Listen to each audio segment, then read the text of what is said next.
A paz do Senhor.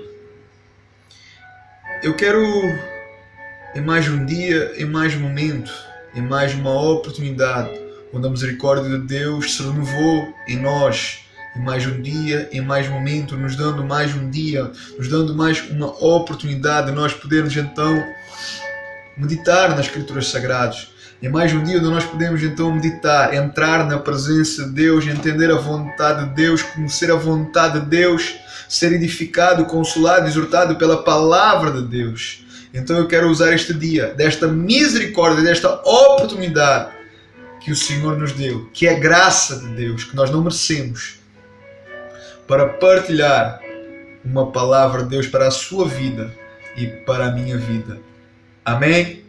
Você que pode, abra comigo a sua Bíblia. Vamos ler então a carta de Paulo ao seu fiel discípulo Tito, seu filho na fé, ao jovem pastor, ao jovem presbítero. Paulo escrevendo a Tito. Paulo escrevendo então uma carta ao seu filho da fé, Tito. Capítulo 2.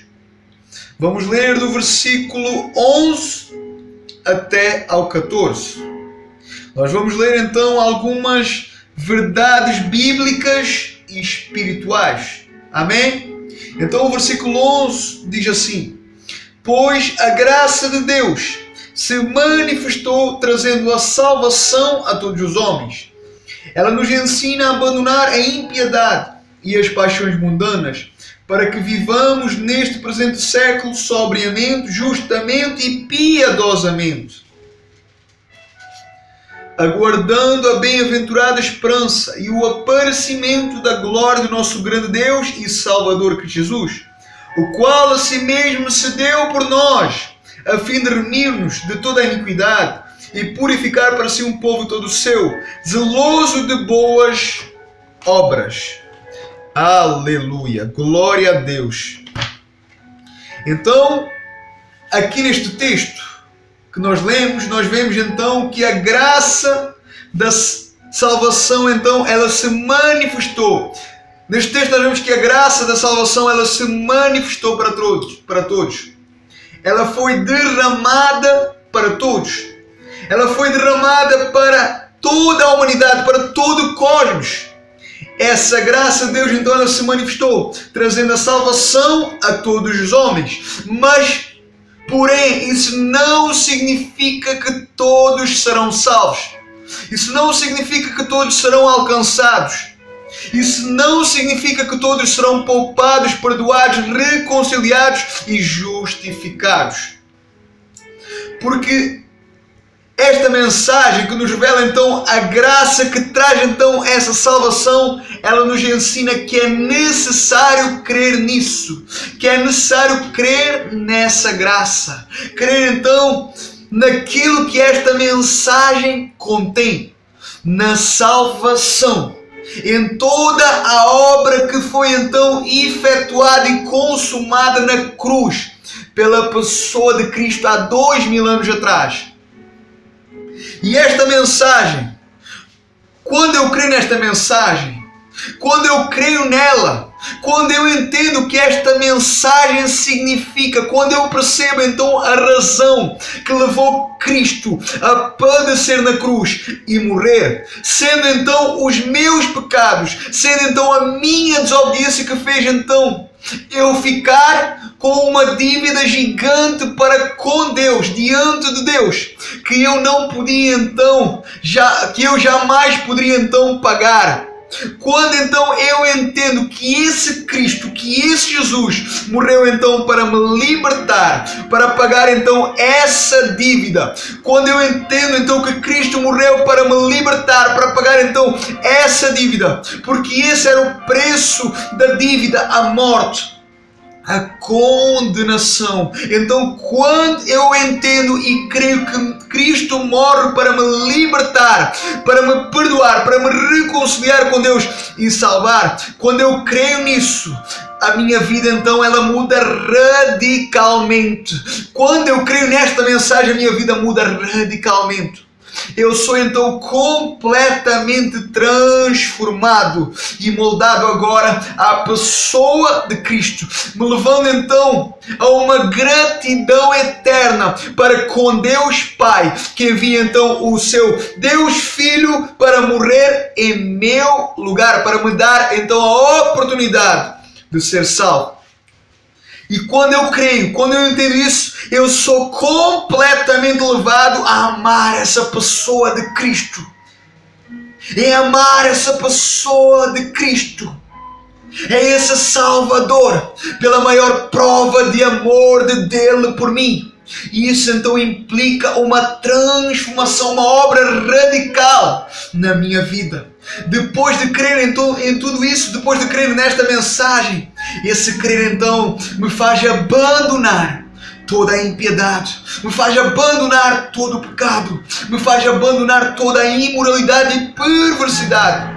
Esse crer então aqui, ele me faz tomar uma posição perante Deus, me fazendo então desviar, me fazendo desfazer, deixar tudo aquilo que não agrada nem glorifica a Deus, deixando aquilo que ofende a santidade de Deus, deixando aquilo que Deus odeia, deixando então aquilo que Deus abomina. Isso me faz então deixar de amar o mundo. Isso me faz então deixar de amar aquilo que o mundo me oferece, aquilo então que o mundo contém para me dar, para me ofertar, para partilhar comigo. Eu deixo então tudo isso, porque agora o meu prazer já não está nas coisas carnais, porque o meu prazer agora já não está nas coisas do mundo, porque o meu prazer já não está mais agora nas coisas carnais, nas coisas terrenas, mas agora o meu maior prazer, a minha maior vontade, o meu maior desejo está então em Cristo, está completamente em Cristo. É Cristo agora que me move, é a sua palavra que me alimenta e me sustenta, é a sua presença que eu quero. E quando isso acontece, eu agora viverei então como um estranho nesta terra, como alguém que não parece claramente mais como os demais, como os outros desta terra. Então eu viverei como um estranho, como um peregrino, como um forasteiro que está passando então simplesmente nesta terra por um tempo, que está então passando simplesmente só um tempo nesta terra de escuridão, de trevas. Então isso vai me levar a viver uma vida piedosa, uma vida justa, amando então o meu próximo naturalmente, seja ele preto, branco, escuro, gordo, magro. Isso me vai levar então a viver essa vida piedosa, uma vida justa, amando então o meu próximo naturalmente, servindo então naturalmente, porque o amor de Deus, ele vive em mim, e isso me faz então amar o meu próximo, isso faz então me compadecer, ser misericordioso com o meu próximo, pelo meu próximo.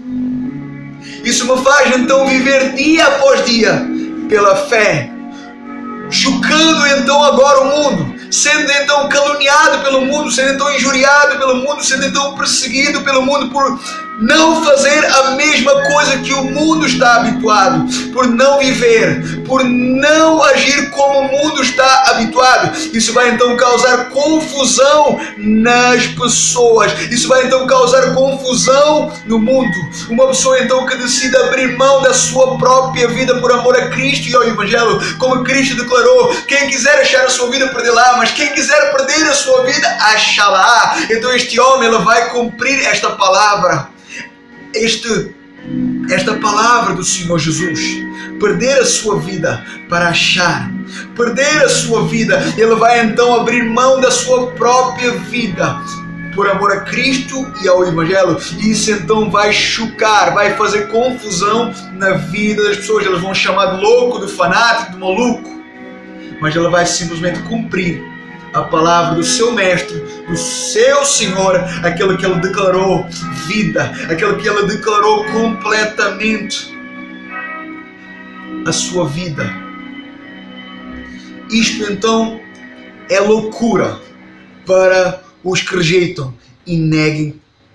Isto é loucura para os que rejeitam e negam Cristo. Mas graças a Deus que é salvação para os que creem nisso e vivem por isso. Dia após dia, dia após dia, dia após dia, vivendo e proclamando a mensagem que o salvou e o alcançou. Porque essa mensagem é que move então esse homem completamente. O seu viver é Cristo. As suas palavras são Cristo. As suas obras e ações são Cristo. E esse homem então ele vive pela fé. Ele prega fé e ele espera pela fé, pelo grande dia, o qual o seu Senhor Jesus, o seu querido Senhor Jesus virá para o buscar a Ele e a todos os outros, os que creram em Cristo, os que viveram para Cristo, os que já andaram com Cristo e serviram a igreja de Cristo, para que então recebam novos corpos glorificados e vivam então eternamente na presença do seu Deus, na presença do seu Senhor. Quando será esse dia? Eu não sei. Como será? Eu não sei. Mas uma coisa eu sei, e essa coisa ela me move. Eu creio, eu tenho a certeza, eu tenho a convicção que Ele está vindo, que Ele está chegando para cumprir a sua promessa. Que eu, Fábio, possa ser este homem, que você possa ser este homem, que o Senhor nos ajude, que o Senhor nos fortaleça, que o Senhor nos sustenta a ser este homem. Eu quero ser este homem, eu desejo ser, eu preciso ser este homem. Senhor, se eu não tenho sido, por favor, me leva a ser esse homem, me ajuda a ser esse homem, por favor. Eu quero ser, eu preciso ser, eu necessito ser esse homem, em nome de Jesus.